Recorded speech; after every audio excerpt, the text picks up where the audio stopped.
Very much. This morning we are learning to make an Eclair cake, and Janine Washley is here to show us how to make this cake and share her perfect recipe. Good morning to you, Janine. Good morning, Sterling.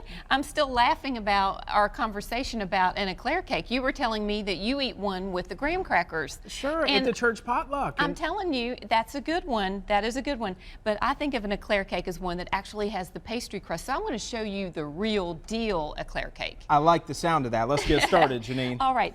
This crust looks crazy, and it starts out kind of crazy. It's 1 cup of water, 1 stick of butter, and I boil it together, turn the heat off, and then I dump in a cup of flour. And I have to really get in there. This is a true pastry crust. This is the crust that you would make eclairs with, cream puffs, any of those fancy French desserts. Gotcha.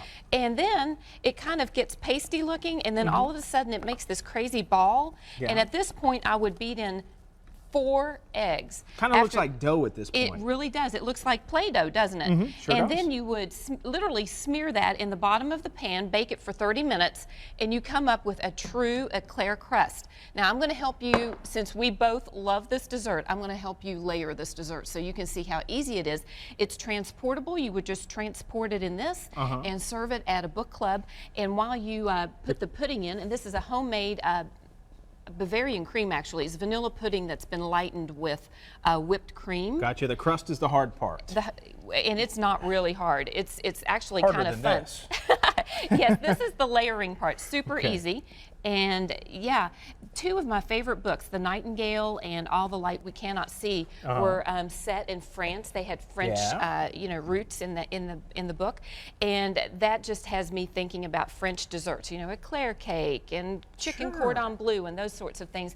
And that's a really good tip. If you don't know, if you're hosting a book club and you don't know exactly what you would like to do for appetizers and snacks, think about where the book setting takes place, and maybe gear it towards that. Another favorite book of mine was The Boys in the Boat, and it was about the rowing team, the Olympic rowing team out of Washington State. Oh, that looks so good. You did a great job.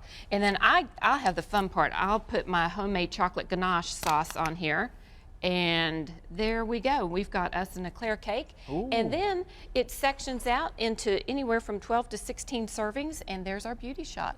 Hey, we have a few more seconds, so why don't we talk about what else you brought over here, Janine? All right. Well, there are some really popular books. Another one that I read was Beekeeper's Ball, and it was a girl trying to learn about her mother, and her mother was Italian, so these are Italian love cupcakes. Oh, wow. So there's ricotta cheese, chocolate cake, and a chocolate ganache frosting. Just wonderful, rich, and decadent. And what's that? And then these are super simple 3-ingredient shortbread cookies, vanilla shortbread cookies, and I think they're so cute because they look like little books. Boy, they sure do. Great for any book club. To find the recipe, you can find that on our website, WDRB.com. That's where you will find more information on Janine Washley. Thank you so much, Janine. You're welcome. Always a pleasure. You're Candace? welcome.